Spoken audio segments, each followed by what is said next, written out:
दोस्तों, आज झारखंड का मामला बहुत तेजी से खास करके सहारा पीड़ितों का काफी गरमाया हुआ है।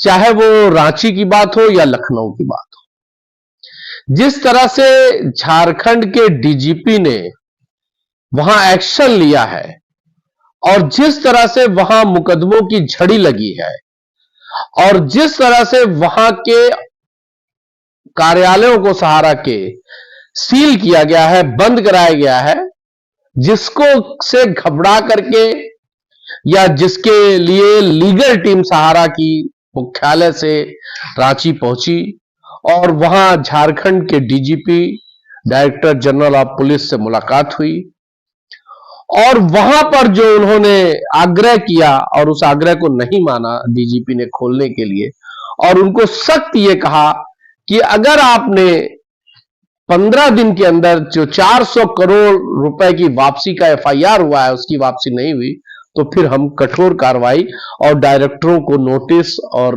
वारंट और ना जाने क्या क्या शुरू कर देंगे। लीगल की टीम दोस्तों वहां से बैरंग खाली हाथ वापस आ गई। उसने उनको क्या आश्वासन दिया है ये चीजें अभी क्लियर नहीं है और जो भी डीजीपी ने उनको कहा है ये भी चीजें तीसरे के माध्यम से सामने आ रही है। ना ही डीजीपी की तरफ से कोई प्रेस नोट या प्रेस कॉन्फ्रेंस या कुछ कहा गया है और ना ही सहारा की तरफ से कहा गया है उस बंद कमरे में उन लोगों की क्या बात हुई। ये बाहर कुछ एनजीओज के लोग अपने वीडियोज के माध्यम से लोगों को ये बता रहे हैं।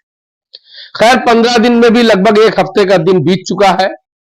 हम लोगों ने भी इस पर उनकी बातों पर विश्वास करके ये वीडियो बनाया था कि 15 दिन में भुगतान झारखंड वासियों का हो सकता है।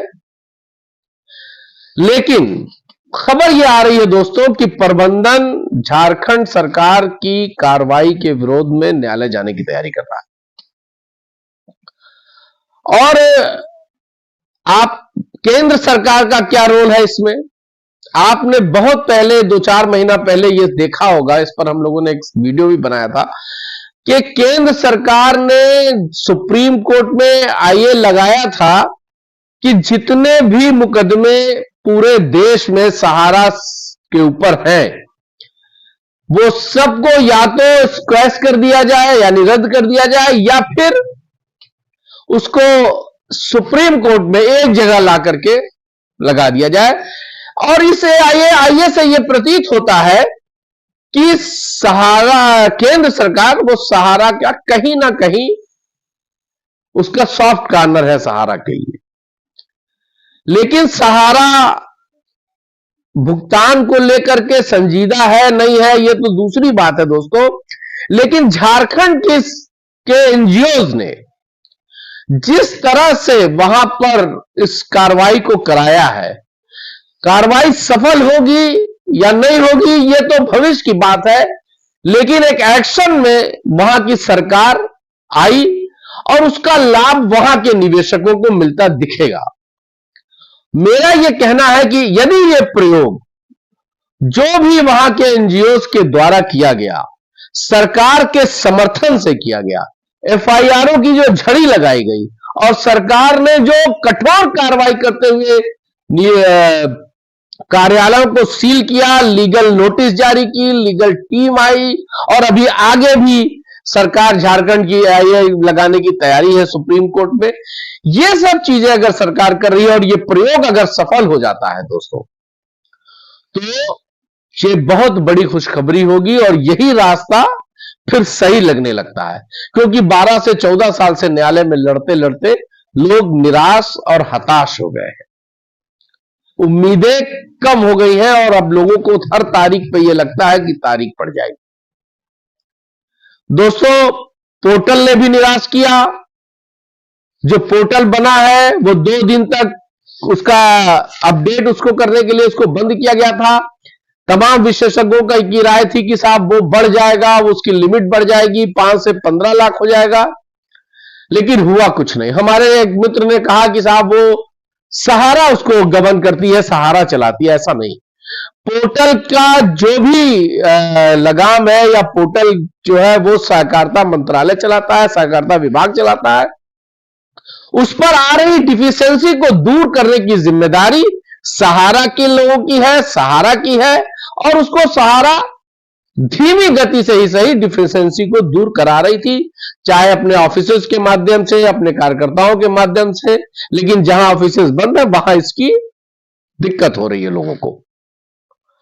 दूसरी बात यह है दोस्तों, न्यायालय में जो झारखंड के प्रकरण को लेकर के न्यायालय में जाने की तैयारी में है सहारा इंडिया, ऐसा चल रहा है। और एक न्यूज ये भी है कि सेबी ने सहारा को पुनः एक नोटिस जारी की है और कहा है कि भुगतान में आ रहे ऋणों को जल्दी खत्म किया जाए। जो भी रुकावट है वो अति शीघ्र सहारा अपने हैंडल से, जो उसके हद से होना है, वो उसको पूरी तरह से जल्दी खत्म कराए। ऐसी एक नोटिस सहारा को सेबी ने थमाया है। अब आइए दोस्तों, केंद्र सरकार किसके साथ है? किसके साथ का मतलब, क्या निवेशकों के साथ है या सहारा के साथ है? निवेशकों के साथ इसलिए कभी कभी लगता है कि नहीं है कि अभी पोर्टल के ही मामले को आप ले लीजिए। पोर्टल के मामले में ही सरकार ने बड़ी उदासीनता दिखाई, जैसी उम्मीद थी वैसा नहीं हुआ, और सहारा पर कोई कार्रवाई होती नहीं दिख रही है। तमाम उनकी केंद्र सरकार की एजेंसियों के छापे जरूर पड़ते हैं, कई कई घंटे उनके वहां लोग जांच पड़ताल करते हैं, लेकिन धरातल पे कुछ होता दिख नहीं रहा है। झारखंड में भी जो कुछ हुआ है, अभी वो सहारा पर उसका कितना असर होगा ये आने वाले समय में पता चलेगा। हम लोग ये उम्मीद करते हैं दोस्तों कि 11 तारीख की सुनवाई, 5 तारीख वाली सुनवाई तो चुनाव की वजह से टल गई है, उसकी डेट नहीं आई है, लेकिन 11 वाली सुनवाई भी महत्वपूर्ण सुनवाई है। पोर्टल से रिलेटेड जो भी प्रॉब्लम है, जो भी शिकायतें हैं, जो भी उसकी गति धीमी है, वो सारी सुनवाई पोर्टल पर 11 तारीख को संभवतः सुनी जा सकती है, अगर सुनवाई हुई तो। हताश निराश तो सब लोग हैं दोस्तों, मैं भी हूं। मुझे भी लगता है कि न्यायालय की तारीखों पर तारीख ही पड़ती जा रही है। कब वो दिन आएगा, और हो सकता है, मैं ये कह रहा था कि यूपी में भी कुछ एनजीओ काम कर रहे थे, कुछ संगठन काम कर रहे थे, लेकिन आजकल वो संगठन शांत बैठे हुए हैं। उनकी कोई एक्टिविटीज कहीं नजर नहीं आ रही है, ना ही यूट्यूब पर, ना ही धरातल पर। लेकिन जिस तरह से झारखंड के एनजीओ ने एक्शन लिया है और उस पर सरकार का समर्थन मिला है, अगर ये कामयाबी मिलती है तो हर स्टेट में इस तरह की कार्रवाई होनी चाहिए। जरूरी नहीं कि झारखंड वाले ही आकर के यूपी और अन्य स्टेटों में करें, यहां से भी, यूपी से भी, बिहार से भी, राजस्थान, मध्य प्रदेश से भी, तमाम स्टेटों से लोग खड़े हो सकते हैं। लोगों के अंदर विल पावर होना चाहिए और वो खड़े होकर के वही रास्ता अपनाए जो झारखंड एक दिखा रहा है।